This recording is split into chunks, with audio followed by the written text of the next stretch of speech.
ஏன் கடல் வணிகம் ரொம்ப முக்கியம்? இன்னைக்கு கடல் வணிகம் பாதிக்கப்பட்டா சின்ன வேலை செய்யறவங்கல இருந்து பெரிய ஃபேக்டரி வச்சு நடத்துறவங்க வரையும் பாரபட்சமே இல்லாம எல்லாரும் பாதிக்கப்படுவோம். சராசரியா ஒரு வருஷத்துக்கு almost 70% of the global trade value வந்து கடல் வழியா தான் நடந்துட்டு இருக்கு. அளவு ரீதியா பார்த்தாலும் almost like 80 to 90% of the global trade volume கடல் வழியா தான் நம்மளுக்கு ட்ரேட் நடந்துட்டு இருக்கு. ஸோ இப்போ ஓஷன் எக்கானமி மட்டும் எடுத்துக்கிட்டோம்னா சராசரியா ஒரு வருஷத்துக்கு almost like 2.1 to 2.5 trillion dollar அளவுக்கு மதிப்பு. அந்த அளவுக்கு வந்து ocean trade plays an immense role. அதுலயே வந்து குட்ஸ் சர்வீஸ்னு 2 கேட்டகரி இருக்கு. அதாவது குட்ஸ் ப்ரொவைட் பண்ணி அதுல நடக்கிற ட்ரேட் வேல்யூ, இல்ல சர்வீஸ் ப்ரொவைட் பண்ணி வர்றது. ஃபார் எக்ஸாம்பிள் இந்த சர்வீஸ்ல எல்லாம் இந்த போர்ட், டிரான்ஸ்போர்ட் இதெல்லாமே வந்துடும். ஸோ அதோட வேல்யூ மட்டுமே பாத்துக்கிட்டீங்கன்னா 58%.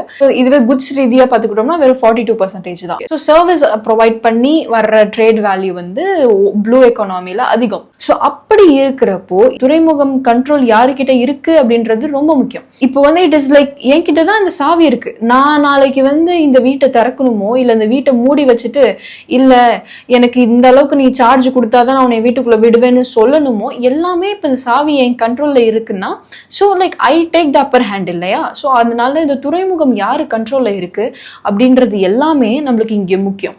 இப்போ நம்ம பார்த்துக்கிட்டோம்னா சராசரியா 1990க்கு முன்னாடி இந்த துறைமுகங்கள் எல்லாமே ஃபுல்லா வந்து ஒரு கவர்மெண்ட் கண்ட்ரோல்ல இருந்தது. அதாவது மிட் 1990ஸ்லயே வந்து என்ன ஆயிடுச்சுன்னா எக்கனாமிக் லிபரேஷன் கொடுத்துட்டாங்க. கவர்மெண்டால அந்த பேர் பண்ண முடியல, அந்த அட்வான்ஸ்மெண்ட் டெக்னாலஜியை கொண்டு வர முடியல. அங்க வந்து பியூரோக்ராட்டிக் டிலே இருந்துச்சு, ஆப்ரேஷனல் இன்எஃபிஷியன்சி இருந்தனால இதை ஒன்று வெல்கம் பண்ணாங்க.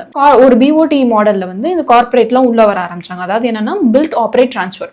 நீ வா கட்டு, அதை நீ ஆப்ரேட் பண்ணு, அதுக்கப்புறமேட்டுக்கு உன்னோட லீஸ் இயர் முடிஞ்சு போனோடனே உன்னோட இன்ஃப்ராஸ்ட்ரக்சர் வச்சுட்டு நீ போய் எனக்கு கொடுத்துட்டு நீ கிளம்பிடு. அப்புறம் என்ன ஆச்சுன்னா கொஞ்சம் கொஞ்சமா கார்பரேட்ஸ் வந்தாங்க, பார்த்தாங்க, சரி ஓகே எனக்கு லிபரேஷன்லாம் இருக்கு, நான் டெர்மினல்லாம் கட்டிக்கிட்டேன், எல்லாம் நடந்துட்டு இருக்கு, ஓகேப்பா. ஆனா நான் ஒவ்வொரு சாங்ஷனுக்கும் கவர்மெண்ட் கிட்ட வந்து நான் நிக்க வேண்டியதா இருக்கே. நான் ஒரு கிரெயின் வைக்கணுமோ இல்ல எனக்கு ஏதாவது இன்ஃப்ராஸ்ட்ரக்சர் நான் டெவலப் பண்ணணுமோ, டாரிஃப் அதுல ஏதாவது எனக்கு உயர்த்தணுமோ, எல்லாத்துக்குமே நான் போய் கவர்மெண்ட்டை நிக்க வேண்டியதா இருந்துச்சு. ஸோ பை 2020ல மேஜர் போர்ட் அத்தாரிட்டி ஆக்ட்னு கொண்டு வந்துட்டாங்க, which means giving more liberation to the corporate.